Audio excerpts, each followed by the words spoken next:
Come in to the Sports Huddle on SEMO ESPN, 1220 AM, 93.5 on the FM dial. We're always online. You can find us at SEMOESPN.com. Here's the ABOMD Huddle Hotline number. It is 573-334-1220.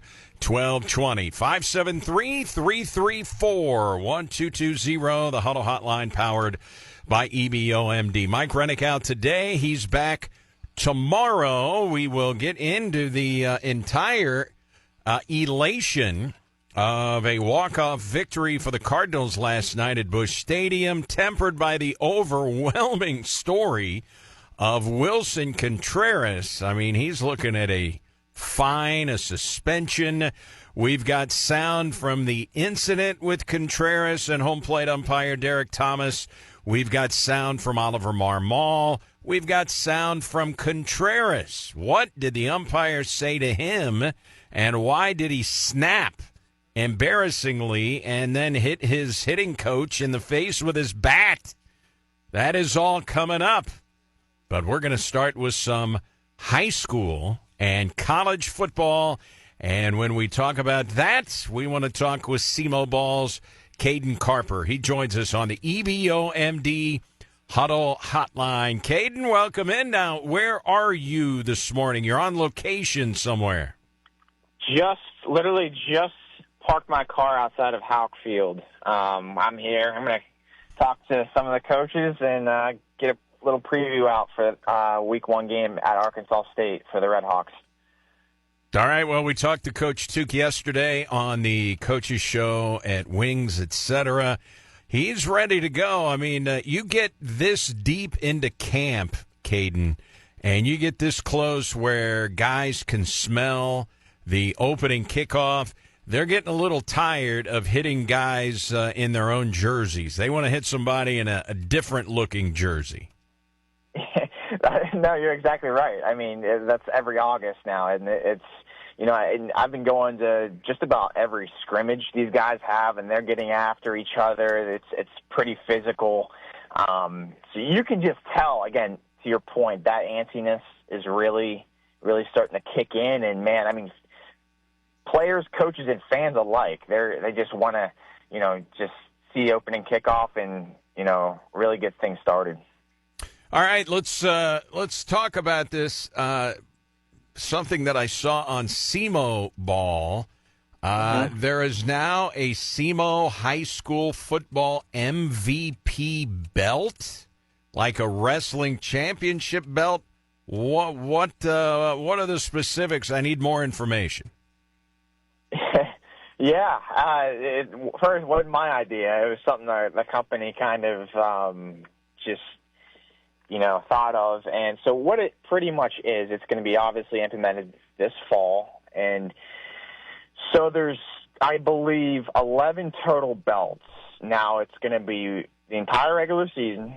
So that's week 1 through 9, and then the first round of district playoffs. And so I guess 10 belts, that is. And it's going to be, so throughout our entire coverage area. So that's not just the Southeast Missourian area. It's also going to include Sikeston, Kennett, Poplar Bluff, Doniphan, all those entire schools in the region. And we're all going to nominate 10 finalists per week of the top players in high school football. Now, you break it down, it's not just like 10 quarterbacks, 10 running. No, it's going to be 2 quarterbacks, 2 skill guys. So that includes running back, tight end, wide receiver, 2 linemen, defensive and offensive, 2 linebackers / DBs, and then 2 special teams, which is interesting. That could change. We'll see how it goes. But so 10 finalists, and then it's going to be a fan vote. So us reporters, we have nothing to do with it other than selecting the finalists.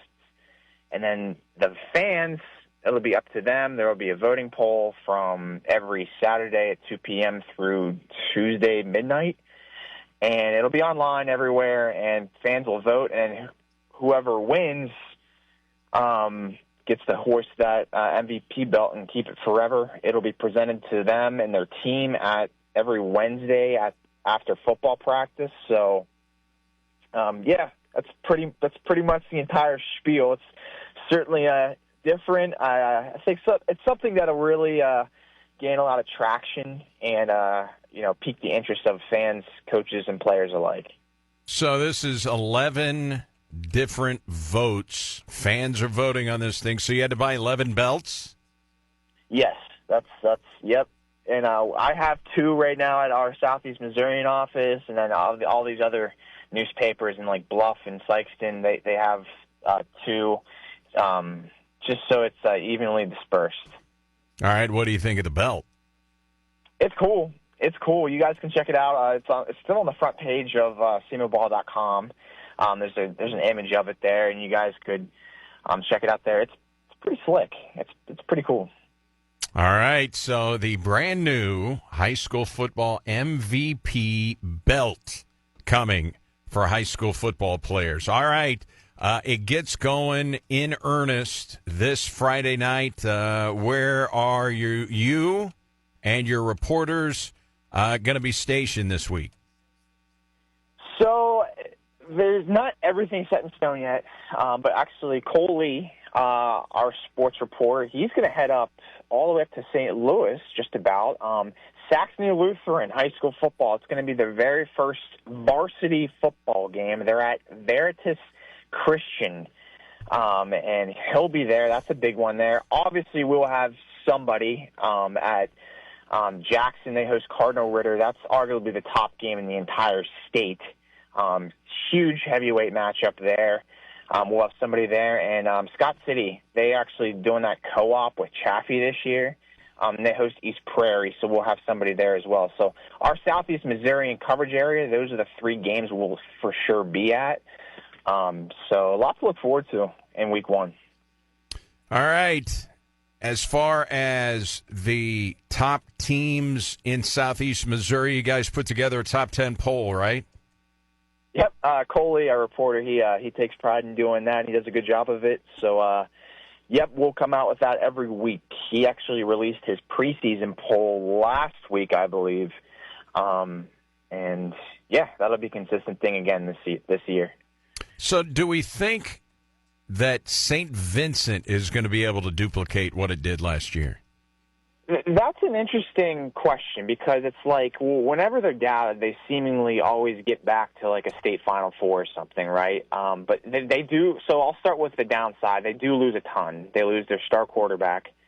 They lose their best skill guy or two-way guy, that John Schwartz, and a couple other really key pieces. Now they have a lot of like veteran guys back. They have talent. And they're very well coached. Tim Schumer does a great job up there with the Vinnies, and it'll be interesting. And I think we'll find out a lot about that team week 3 when they play Perryville in that heated rivalry game. I think that'll tell a lot about that program and where they're at. What do we think about the Perryville Pirates? A lot of upside. Well, I think a lot of it starts with Drew Leichel, future Division I player. He's committed to Western Illinois, probably the best defender in Southeast Missouri high school football.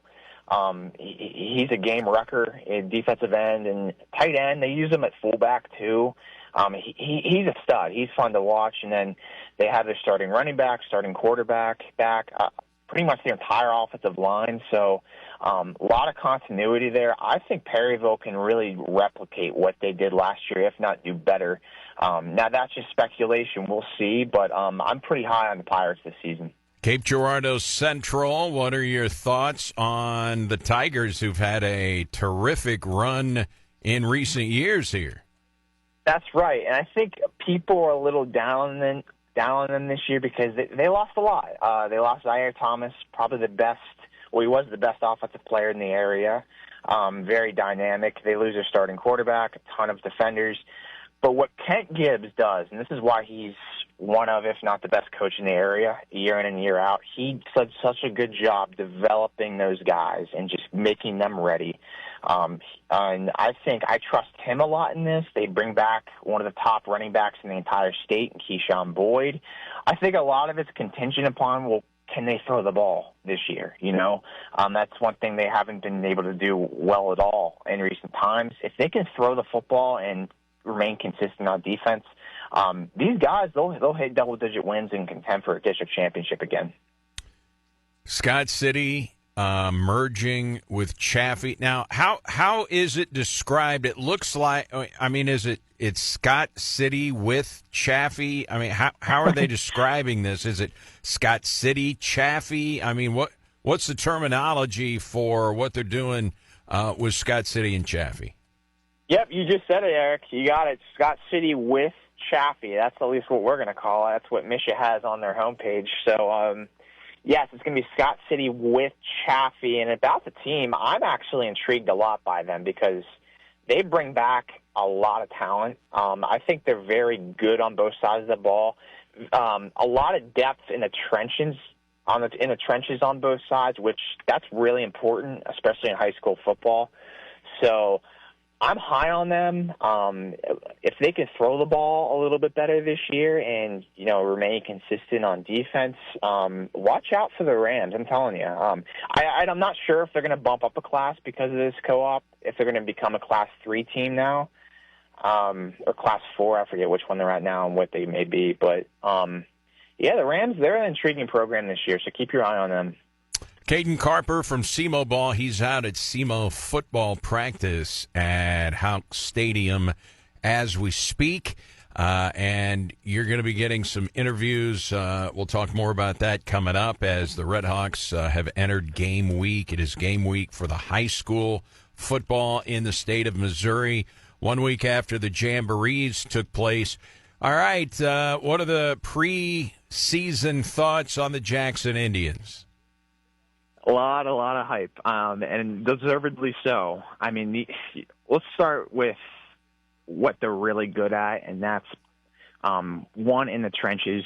They have two future Division I linemen, two future FBS linemen. Braden Harris, 6'7", 285-pound right tackle. He's already got 7 D1 offers.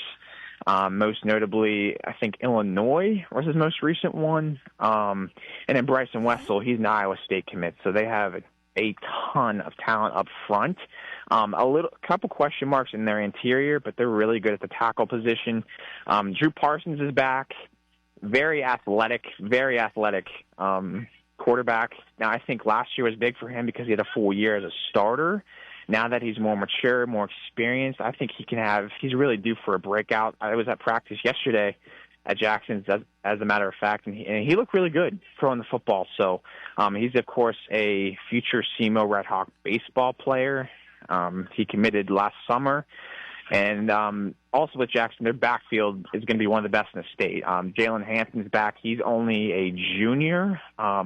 Watch out for him. He could be the best offensive player in the area when it's all said and done. And Memphis Maddox, he's only a sophomore, young guy. A lot of people don't know about him yet, but he's another, versatile running back they have there. So a lot of talent. We're going to see how legit they can be Friday night when they take on Cardinal Ritter, one of the best teams in Missouri. Memphis Maddox, a freshman last year. He got some mop-up run last year in blowout games late, but you could see the talent there. I mean, that's a pretty dynamic backfield for the Indians.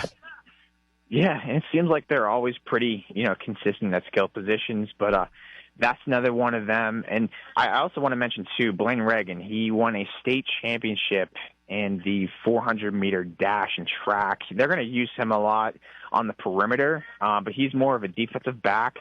Freak athlete. Again, he's only a junior, so he's another potential breakout star for the Indians this year. What I'm getting at, Eric, is there's a lot of talent with Jackson. No shocker there, but I think they can really, really do damage and get over that state quarterfinal hump this season. But we'll see. How big of a measuring stick is the Jackson Cardinal Ritter game, because Ritter handled Jackson last year? Yeah, huge. And I was talking to a couple people around the Jackson program at practice yesterday. I won't name names, but Ritter struggles sometimes in the pit. The pit is one of the most hostile environments in high school football in Missouri. And I think if Jackson can remain disciplined, make them, draw a lot of flags and stuff, And if they just stick to their game, they can really handle them a lot. I think last year, I wasn't at the Ritter-Jackson game last season. I don't know what went wrong, but I don't know. I'm very high on these Jackson Indians, and I think they can really catch them, and they can win this football game. We'll see.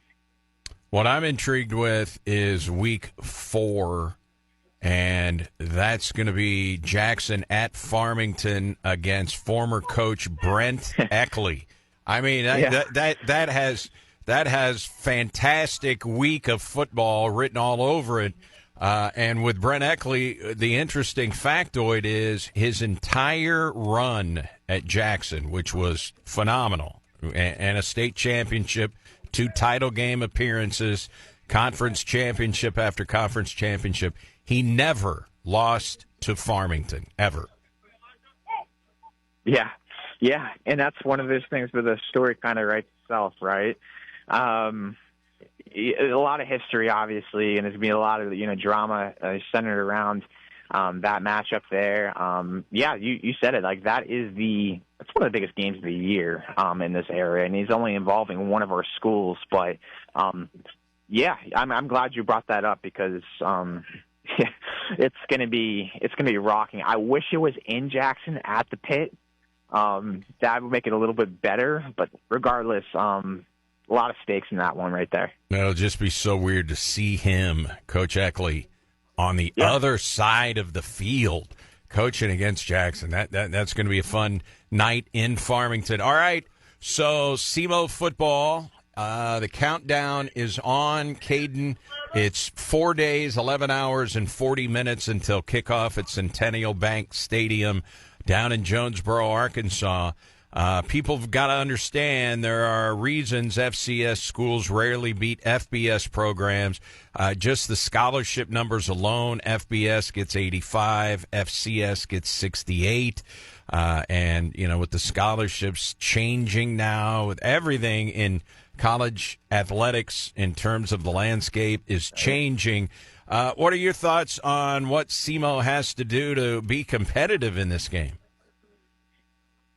Right, and I think it starts with, not making the moment bigger than it is. I think just sticking to what you know, what you do best. And I think let's go last year, Eric, and I don't want to be fixated on last season, but they should have beaten Mexico State, and that was a similar caliber team to what Arkansas State is this season. So I think, they just limit mistakes, limit penalties. I know that really tripped the Redhawks up a lot last year in important games. So I think if they can, again, just, stick to what they do best and what they know, I think they have certainly a fighting chance. I was kind of I was looking at, what are the keys for the game going into Saturday. And I think an interesting matchup will be, can SEMO run the football? And obviously, the backfield was riddled with injuries a lot last season, and the offensive line the same. They were really banged up. But if the O-line, 4 new guys up front this year, if they can, really click and they can get that run game going, because Arkansas State, they were 121st in the country last year in run defense. They really struggled at preventing the run last year. I think I look back, and Arkansas State, their only FCS opponent last year was Central Arkansas, right, in week 1. Central Arkansas almost ran for 300 yards against them. And, I think the Red Wolves, they have a entirely new defensive front, but it was a problem last year. So I think that's a huge key. And what that does also, too, Eric, if they can run the ball well, that opens a lot up for Jax Leatherwood in the passing game. So that's a key matchup there. But I can go on, but I think that's going to be one of the best matchups to keep an eye on, and it could really dictate a lot on come Saturday.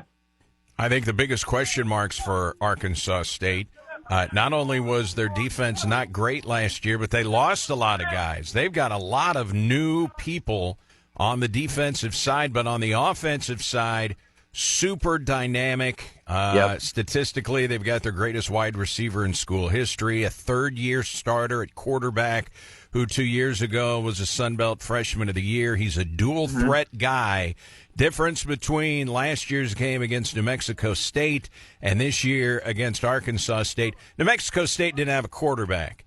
Their quarterback transferred to Vanderbilt. His name is Diego Pavia. But Arkansas State does have a veteran quarterback. Their offense is excellent. So if SEMO's defense wanted to get tested week 1, they're going to be tested on Saturday. Is that fair? No, you're exactly right. And this is going to be the best quarterback they're going to see all year. You hit it. Jalen Rayner, seasoned guy, dual threat. I think he was like second in the country in total yards per game as 2 years ago. I mean, the guy's dynamic, so it's like, can you apply pressure on him? And, for as much upside as this new secondary that SEMO has this year, can you lock down that wide receiver one and make life a little difficult and make them more one-dimensional? I'll ask Coach Suk about that a little bit more after practice here and release a little bit more information in my article coming up. But, no, you're exactly right. And, this will be a huge test for them defensively, especially. It's a gauntlet. And, by the way, we're speaking with Caden Carper from SEMO Ball, and he is out at Houck Stadium right now with Red Hawks practice. Are they still going, or are they wrapping it up? Still going. It looks like they're going, let's see here. I think we got first team O against second team or third team defense on one side of the field, and then other skill guys on the other side. I don't know what's going on right now, but we got some like scrimmage type of action going on. So excellent. All right, SEMO's got 2 money games. You hear the word gauntlet a lot. It is a gauntlet for SEMO. First 5 games. It's a money game on the road at Arkansas State.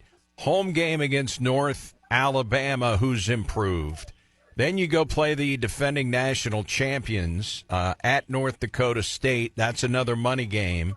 Then 20th ranked SIU comes to Houck Stadium. Then you go to UT Martin, who along with SEMO the last 7 or 8 years have been the class of the OVC, and they played an epic double overtime game last year. I mean, Coach Tukes said on the coaches show yesterday, we could be 1-4. He's not predicting they're going to be 1-4 after that 5-game stretch, but he said, we could be 1-4 and be a really good football team. That's how tough their schedule is to get things started.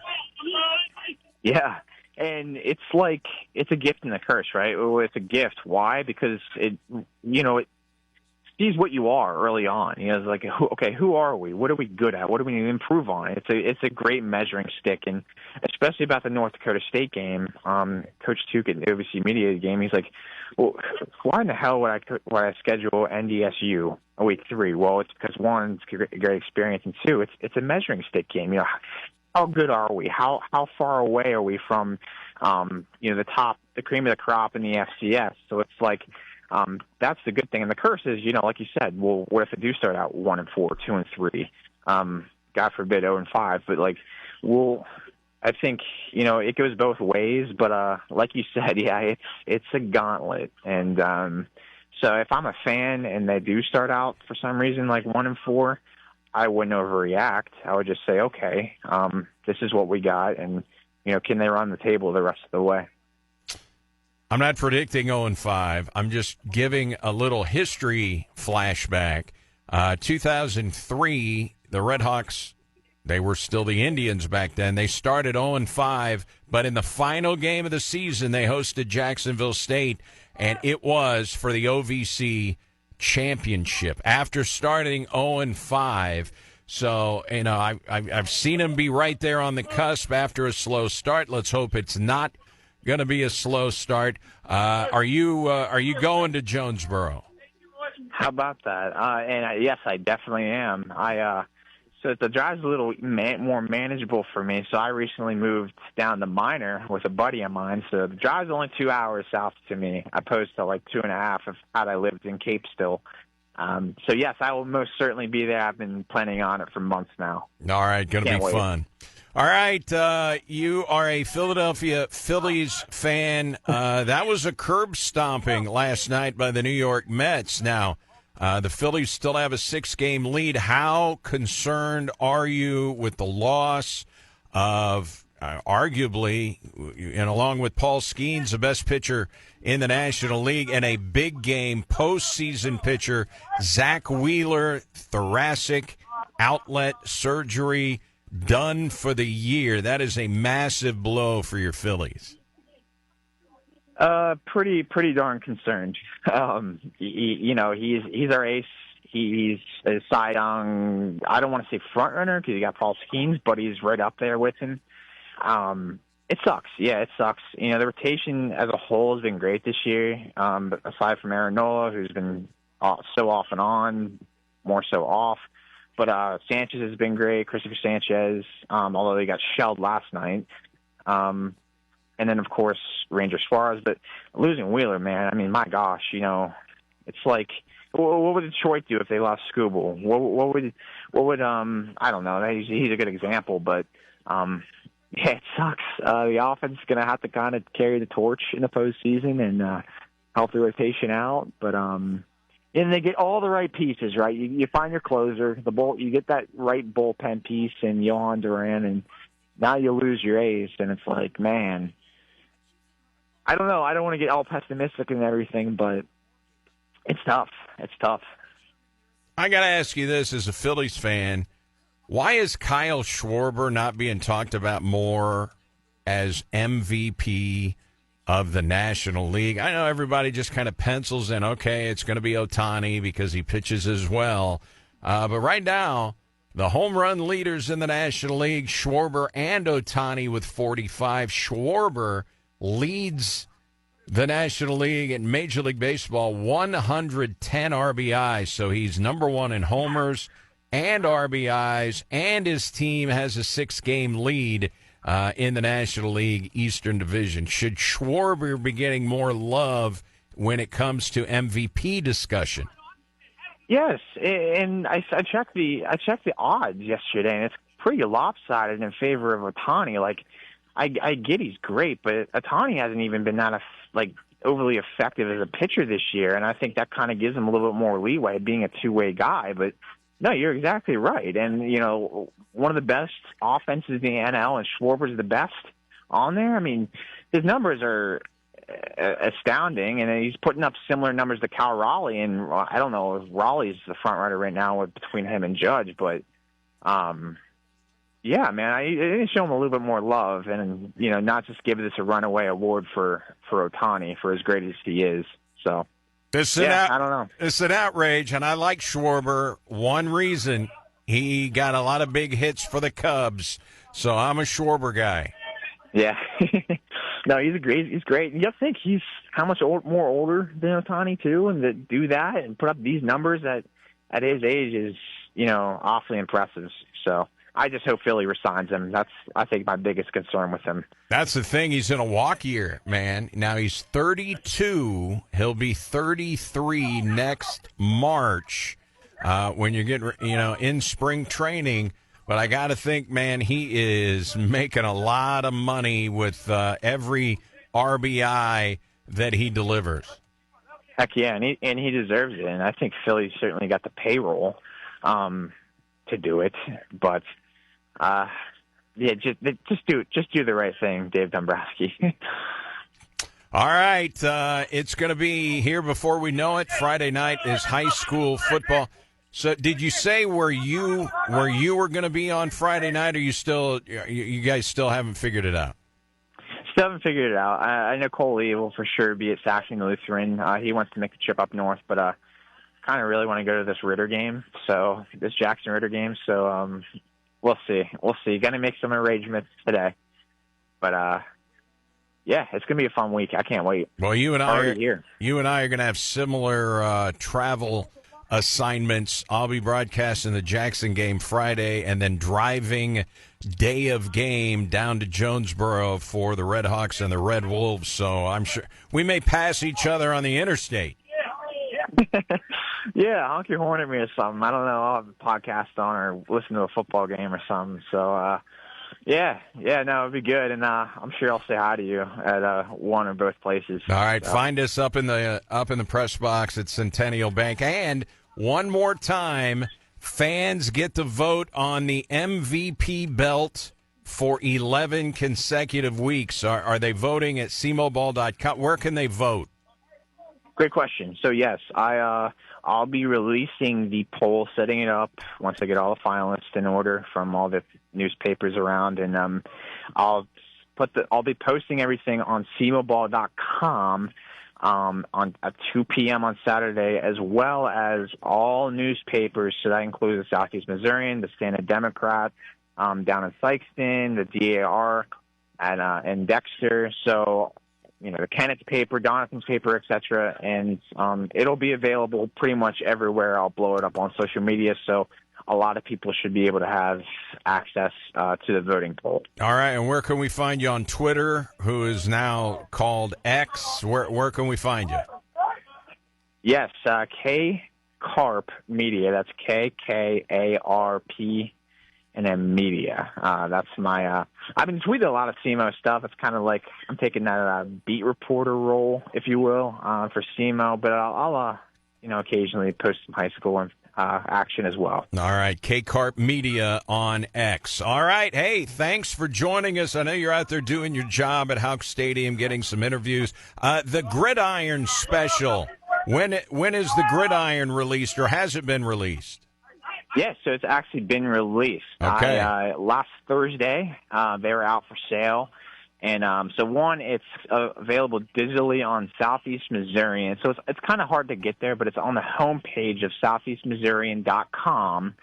And all you got to do is kind of scroll near the bottom, and you just got to click on it, and it'll take it to a PDF file. But if you want a physical copy, and I know I'm a big physical copy guy, you can either go to your local Rhodes convenience store or swing by the Southeast Missourian office on Broadway Streets and pick up a copy there as well. So it's pretty cheap, and it's turned out really well. So I encourage everyone to get themselves a copy and get prepped for both high school and SEMO football this year. The Gridiron Special, courtesy of the Southeast Missourian and SEMO ball. Caden, always great to catch up, and we will see you in Jackson and Jonesboro coming up this weekend.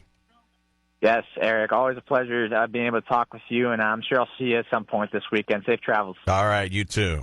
That is Caden Carper, SEMO ball. All right, did you see the whole Wilson Contreras drama last night? I've got sound from Contreras, sound from both broadcasts, the Pirates and the Cardinals. And we'll hear from the guy himself, Contreras, and the crew chief umpire. It's coming up. It's the Sports Huddle, SEMO ESPN. Huddle, SEMO ESPN, 1220 AM, 93.5 on your FM dial and online at SEMOESPN.com. Very interesting night at Busch Stadium last night. First of all, there were 17,600 reportedly at the ballpark in terms of tickets distributed for the game. Lowest crowd attendance ever in the history of that ballpark, which opened in 2006. For a Cardinals home game, that was the lowest turnout in 28 years. So I think the fans have pretty much talked about what they feel is going on with the St. Louis Cardinals. They're not turning out. I don't know how many people were tuned in the ninth inning to see the way the game ended, but I'm sure you have heard about what happened with Wilson Contreras. Well, let's start with the positive. First of all, it looked like, okay, Cardinals have this thing wrapped up here with the Pirates. 1-run lead, Riley O'Brien on the mound, and, of course, he hits the leadoff batter. And Pittsburgh would tie the game at 6. And the first two Cardinals are retired in the bottom of the ninth inning, so 2 outs. And I do not know how Alec Burleson hit this pitch. Golf towards center. That's pretty well hit. At the track, hit the wall. It's gone. Burleson with a walk-off homer.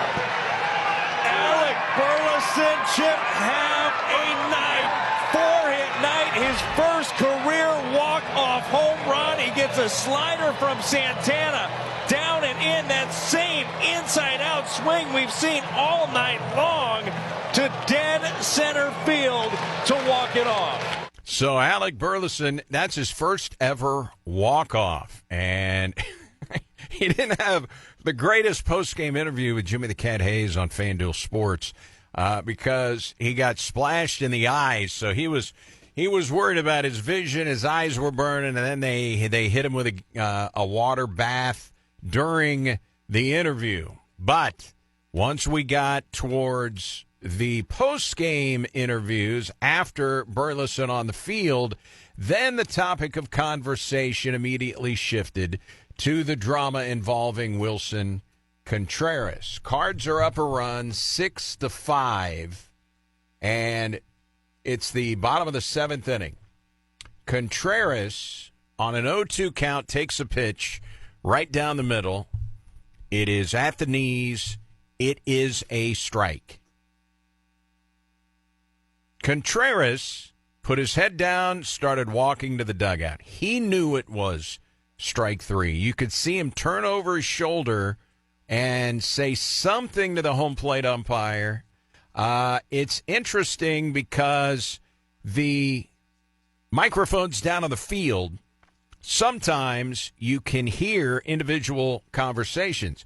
And when the ballpark is empty, like it is at Busch Stadium these days, the broadcasters can actually hear some things. This is the Pittsburgh Pirates television crew, and they picked up what they perceived as the home plate umpire telling Contreras to F off. Well, we'll get Contreras' thoughts on this, but this is how it was described on Pittsburgh Pirate television when, first of all, Contreras is ejected, then the conversation escalates, and Contreras loses his mind. Another one, but I didn't write it down. I forgot. Another one. Strike three call. 98. Ooh. Contreras saying something, and he just got tossed. There's no way you're going to throw out one of your star players. No, he said, wow. Derek Thomas thought that Contreras said, "You told me to blank blank." And Contreras denying it. So that's how it sounded on Pittsburgh Pirate television. This is how it sounded on FanDuel. Chip Carey originally thought Marmol got tossed when it was Contreras. And center cut. Contreras looking for something else, and he's retired for out number two.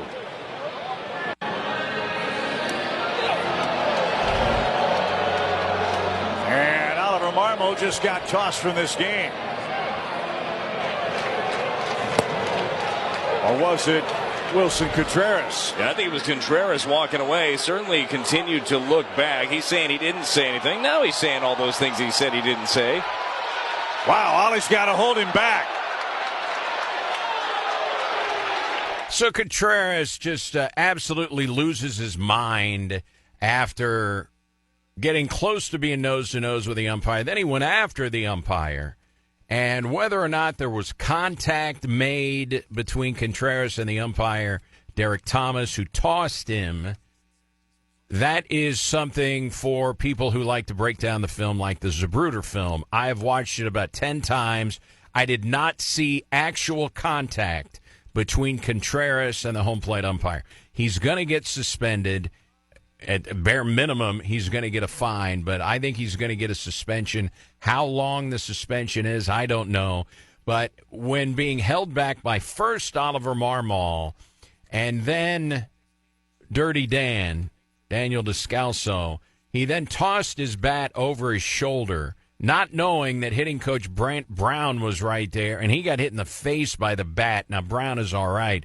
And then he went into the dugout, Contreras, and just threw a bunch of high chew candy out on the field. So they had to take time, pick up all the candy. It was an embarrassing scenario.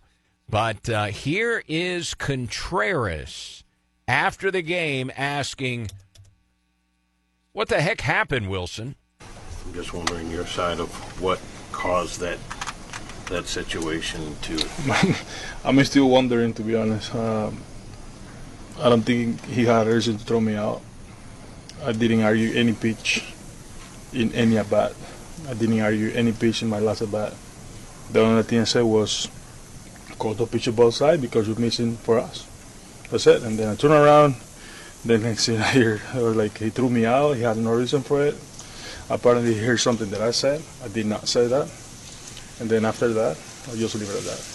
Wilson, did he communicate to you what he thought you said? Yeah, he did. He did, but I'm not going to say. I just want to leave it at that. How surprised were you that the ejection came?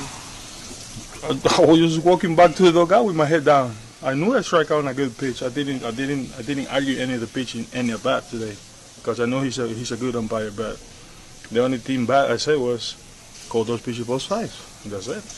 What? And it kind of surprised me because I know the game is by one. What? At that point it was by one. I don't want to get thrown out in a close game like that. Was the frustration because he said something that you didn't say? That's where your frustration? Yes. And then I was like, that irritates me a lot because I didn't say that, and that's when I exploded. Listen, you agreed with the pitch because you were walking away, right? Yeah. That's what I'm saying. I knew it was a good pitch. I wasn't arguing about it. I just say call it both ways because you're missing for us. And then I just heard that you're out. I was like, why? Because you said this. I was like, no, I didn't. And then Ollie got there, and then you said that, no, I didn't. And then he keeps saying the same thing that he got mad. Do you worry that there could be a suspension? For what? Or I don't know. Whatever they said there may be contact there. Contact with who? The umpire. I didn't make contact with the umpire. I don't know. Do you worry that it could come of that? Well, if you watch the video, I didn't make contact with any umpires. I wasn't planning on making contact with the umpires. I know that the grabbing of my coaches, of course, is always afraid of me making contact with the umpires or any player making contact with the umpires. I know that I wasn't going to make contact with the umpires. But to be honest, I don't have the last word. They're gonna do and say whatever they think is right for the game, and they think is right for tonight, and we'll see what happens. Yeah. So Contreras' account is, and if you watch the video, he knew it was a strike. He put his head down, started walking, and then turned over his right shoulder. He said he intimated to the umpire, call it both ways. All right? Now, if that was enough to get somebody thrown out of the game, we'd have somebody thrown out every freaking game. That is said a lot. There is arguing about the strike zone. Can you argue balls and strikes? No. Does it get argued every game that is played? Absolutely it does. Now, I don't know if that's what Contreras actually said, but F off is the phrase that is being contended here. And the home plate umpire acted as if Contreras told him to F off, so then he told him to F off. And then after the discussion and getting hot, then you could read Contreras' lips, and he dropped a few F-offs on the umpire afterwards. I have watched the video a lot. I don't see actual contact. Came awfully close. He came within millimeters. But if you watch the umpire, he doesn't move. He doesn't get jostled. He doesn't go backwards at all. So that tells me there was no contact.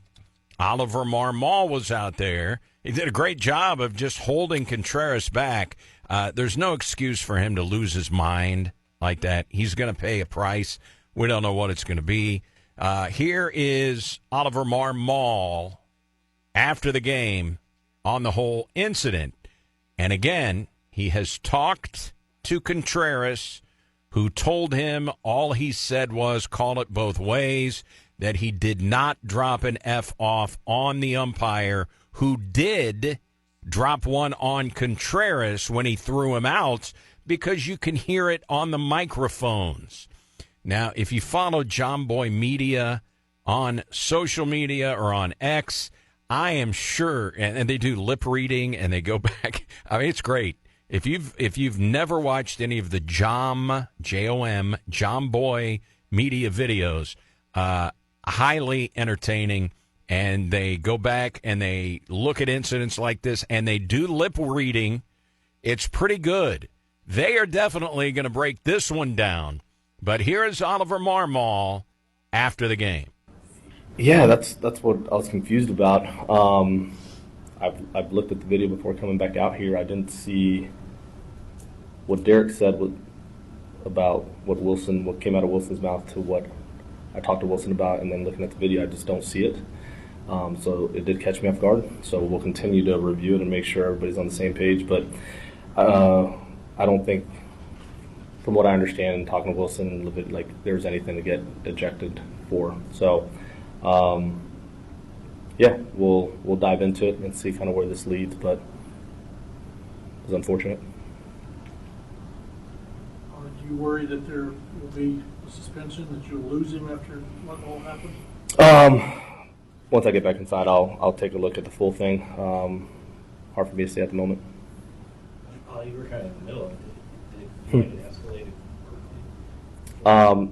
Yeah, my job's to hold him back and make sure it doesn't, but yeah, I'll take more of a look at it and see kind of where we're at. But I was more concerned with what was actually said prior to the ejection than what happened afterwards, because it doesn't lead to an ejection if we get that part right. But we'll have to dive into it and make sure that what Wilson is saying is what happened. But I believe him. In real time, was the ejection that got Wilson angry? There wasn't something said to him? No, he agreed with the strike call. He said something as far as us getting it as well, because there's a lot of calls that did not go our way, and he's right in that. So he wasn't arguing his exact pitch as much as the overall game. So that's where the ejection kind of threw us both for a little bit of a loop, but we'll see. All right. It's he said, basically, because the umpire is saying that he threw him out because he thought he got an FU, and then he dropped the F off back to Contreras, who said he didn't say it. All he was doing was saying to call it both ways. And you can tell by the video, he didn't disagree with the strike call. You've seen guys take a strike and head for the dugout. Happens a lot. After the game, though, we don't hear from Derek Thomas, that umpire. Instead, you can never hear from the umpires in baseball like you want to, or officials in the NFL after a big call. They send a pool reporter in. The home plate umpire is the one that you want to hear from, but instead, after the game, all we get is crew chief Jordan Baker said in a pool report that Contreras was ejected for saying vulgar stuff to Thomas. Contreras didn't comment on what Thomas said he heard him say. Contreras said there was some frustration with Thomas saying something that he did not say. So he said. Here's the quote from the crew chief, Jordan Baker. I don't know his intent, to be honest with you. There was contact made. I didn't see the contact. They were nose to nose, but I didn't see contact. But he says there was contact made. We're going to review the tape and what the office sends to us, and we'll send it in, send the report in to Major League Baseball, and let them handle that part of it. He goes on to say, once again, I don't know his intent, but we'll review it and send it in. I can't get in a guy's mind, Baker said, when he asked if he believed Contreras intentionally threw a bat or anything else in the direction of an umpire. He tossed his bat over his shoulder, and it hit Brant Brown in the face, and that's before he threw all of the candy out on the field. So he reacted poorly. Was there miscommunication, and did the umpire believe that Contreras said something to him that he did not say? You got Oliver Marmol backing his guy, and sorry, I believe Contreras. But I think he acted like a baby, and he deserves a suspension and a fine. You just can't react like that. Now, you can get mad and go nose-to-nose with the umpire, but you got to get off the field in a timely manner. That's why he's going to get the suspension and the fine. I'd be surprised if it's a fine only. And just how long is the suspension going to be if indeed MLB brings it down?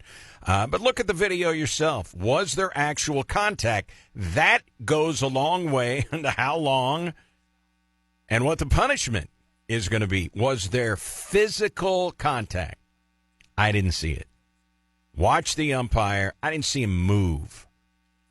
And if he got touched, it would have moved him, even ever so slightly. He didn't move even slightly. Anyway, so that's the way that goes. That was not the biggest story in Major League Baseball. Obviously, we're keeping an eye on it because we're watching Cardinal baseball. But it was what happened in Seattle, Washington last night. Little history from the big dumper. Another 3-2. Fly ball driven. Way back there, left field, take cover. Number 50, midway up the second deck. History marches on. For the first time ever, a catcher has hit 50 home runs in a season. It has never been done until right now, until Cal Raleigh. So Cal Raleigh hits his 50th home run. No catcher has ever hit 50. Primary catcher. Well, no catcher, period. It is only the third time that a switch hitter has hit 50 home runs. Third time. But only the second man because Mickey Mantle did it twice. Hit 52 in 1956, and in 1961, the Mick hit 54 before the hip injury, the hip infection, and he had to drop out of the home run race in 61, where Maris got to 61. So you're talking about historic stuff, a 50-homer season for a catcher, and he is the first major, and not even Mantle did this. He is the first player ever to hit at least 20 home runs from each side of the plate. The Mick didn't do it. Eddie Murray didn't do it. Chipper Jones didn't do it. The great switch hitters in the history of the game. It has been quite a run here for Cal Raleigh. He's the second Mariners player to hit 50 in a season. Ken Griffey Jr. did it twice. He hit 56 in 97, and then in 1998, he hit 56 again.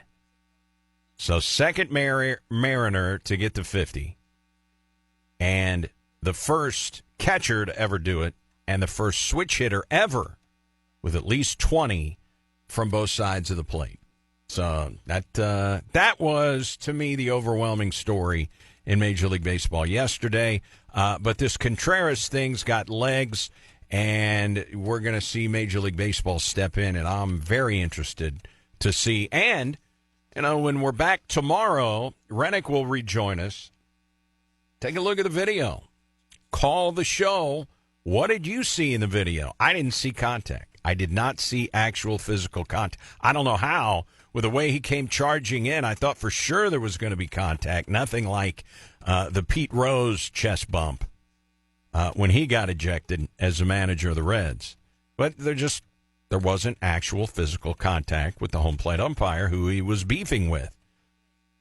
And I think the home plate umpire told him to F off, and Contreras did not until after he got run, and then you can read his lips. He dropped several of those on the home plate umpire. That was the phrase that set everything into motion.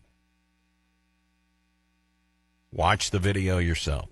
All right, game 2 of the Pirates tonight. That was a big win for the Cardinals. At least they're still within shouting distance on a night where they had the fewest fans turn out for a professional baseball game in St. Louis involving the Birds on the Bats in 28 years. Cardinals remain 19th in home baseball attendance.